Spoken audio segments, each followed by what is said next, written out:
có những người anh tôi quen đã lâu, năm tháng kề nhau chia bao khổ đau. Thôn quê xa vắng hôm nào biết ly, không ngại ngùng đi trong ánh nắng đào.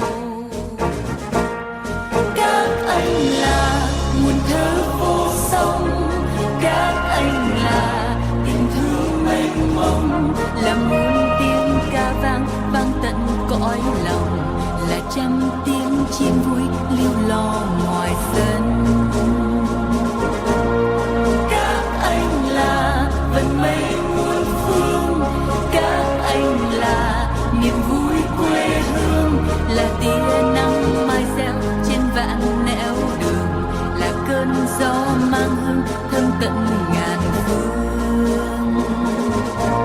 Anh hỡi người trai đi trong gió sương, lưu luyến gì không khi xa cố hương. Non sông hoa gấm đang chờ nơi anh, mang về vinh quang tự do no ấm. Đâu những mùa xuân hoa khoe sắc tươi, đâu những mùa thu. Rất chân thành cảm ơn sự chiếu cố quan tâm của là quý vị đã hàng năm giúp đỡ cho chúng tôi trong vấn đề khó khăn.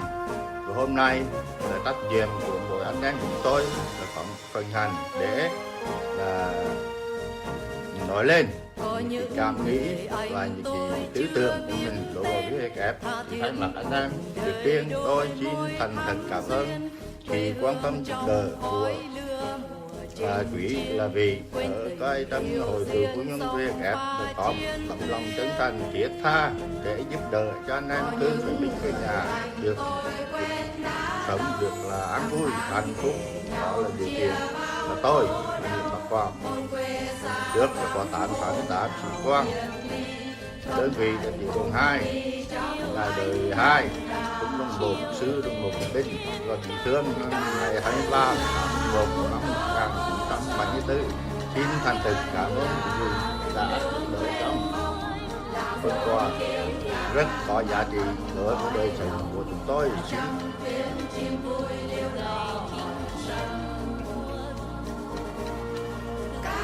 tôi phải danh dương tiền của quân 67 206 726 hóa 568 Đức. Tôi rất vinh hạnh được tiếp cận thông tin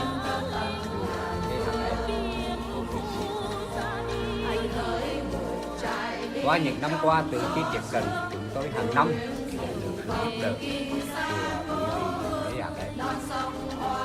Từ sự giúp đỡ đó chúng tôi được khá một phần nào trong cuộc sống vật chất và tâm hồn thanh thản.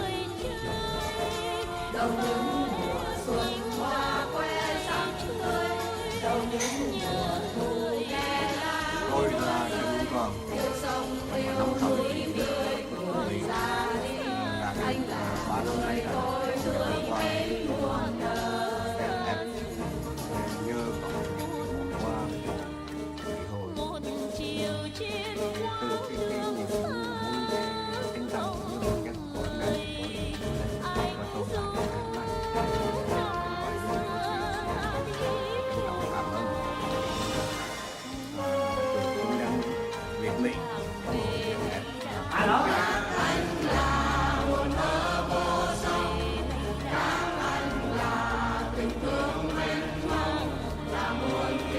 mãi lòng tri ân đến hội cựu chiến binh Việt Nam, người đi nhưng mà luôn luôn hướng về quê nhà đồng cảm chia sẻ cho chúng tôi.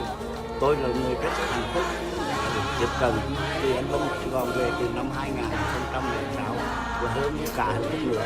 Hạnh phúc kia ra sẽ ra hàng năm ở tại anh em thương binh Huế có được tiếp tục có những người mới được hỗ trợ. Cho nên xin mãi lòng cảm ơn kính chúc anh 12 năm trong cái dịp mà kỷ niệm để chia sẻ cho Việt Nam Cộng Hòa, đem lại sự an yên tự tại thanh thản trong mọi năm.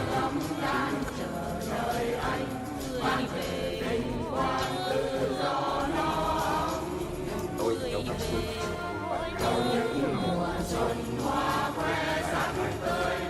Xin cảm ơn đã tâm hại và trong người mà được nhận tôi được ứng xử và được nhận giúp cái sự tôi tập trung vào trong gia đình trong những ngày tôi cũng chẳng thể nói gì hơn. Xin tri ân và xin cảm ơn chương trình Hội Việt Mỹ của hẹn và kính chúc là trong hội luôn được là sức.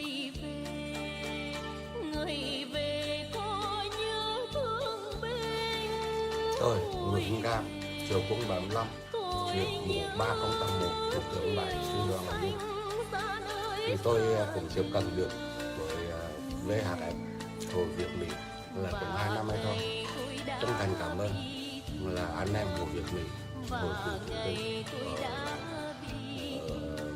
VHF đã quan tâm phổ đến anh em ở quê nhà.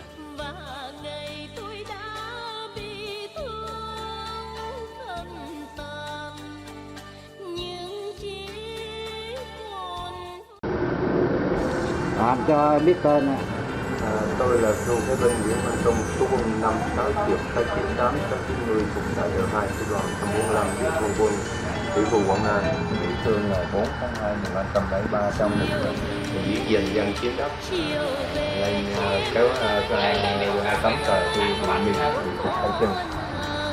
Hôm nay cuộc sống ở quê khó khăn nên thành phải vào thành phố Tha Phương cầu thực. Giờ hiện tại mấy anh em cùng họp lại mướn cái nhà ở để mà bán vé số truyền thống. Thì hôm nay hay là cũng được VHF một năm cũng hỗ trợ cho nên được 2 lần cũng thêm một số vốn để mà tạo điều kiện trong cuộc sống. Cũng nhân dịp năm mới về giáng sinh về năm mới sắp đến thì cũng kính chúc gia đình VHF cũng như quý anh và cũng quý anh nhân ở ngoài giờ sức khỏe rồi bằng sự trên mọi Rồi, cảm ơn. Rồi, xin chào anh, cho biết tên. Dạ, chào anh. Tôi là Cựu Phế binh Nguyễn Thành Long, công sĩ số quân 75 128 064, đơn vị địa phương quân cục trưởng khu Vĩnh Long, bị thương ngày 11 tháng 2 1974 cục Hà Kinh. Cũng xin chân thành cảm ơn quý hội của thân nhân đã có lòng giúp đỡ cho anh em chúng tôi.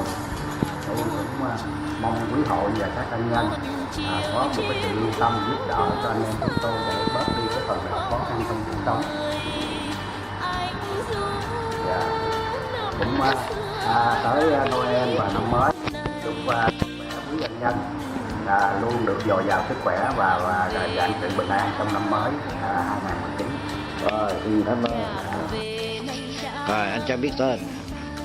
Tôi Cựu Phế binh Nguyễn Văn Lành, số quân 53 647 138, đơn vị 107, bị thương tháng 4 1972. Rồi thương tật như thế nào? Bị Dẫm mềm. bị cục chân phải phải không? Trên đùi chân phải. Còn cái chân kia 5 ngón chân có bằng chân trái, khớp gối cứng. hoàn cảnh giờ đang sống sao? Hiện giờ cũng khó khăn, con đông, con nắng nghèo, không có ruộng đất.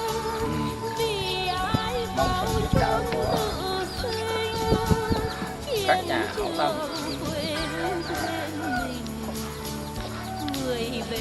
Cảm ơn.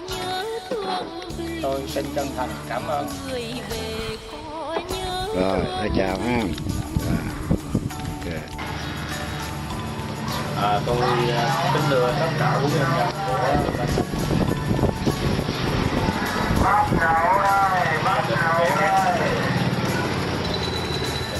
tôi tên Tân Lưu Thành, với Dân Lưu Thành, số quân 77 112 73.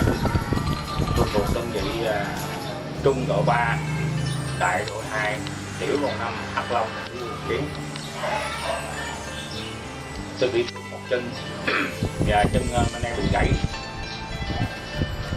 tại chiến trường cây số 17 Thăng Lộ, Phú Yên, Thăng ở Huế. Hiện tại giờ cái hoàn cảnh gia đình của tôi thì tất cả quý vị cũng biết rằng là thương binh làm sao mà có cuộc sống tốt đẹp được với một cái độ hiện tại. Ra chúng tôi đóng sống rất vất vả về đây đất. Thì trong một thời gian qua, trong thời gian dài qua, thì anh em thương binh chúng tôi cũng có nhờ quý nhân dân của tôi cứu giúp cho anh em để chúng tôi bớt cái nỗi khổ. Thì không gì hơn là chúng tôi rất là chân thành cảm ơn quý tất cả quý nhân dân của gia đình của em. Và tôi cũng sẵn đây năm mới là tôi kính chúc tất cả quý vị anh em là một năm mới an khang thịnh vượng. Tôi xin cảm ơn một lần nữa, xin cảm ơn tất cả quý vị ở gia đình em.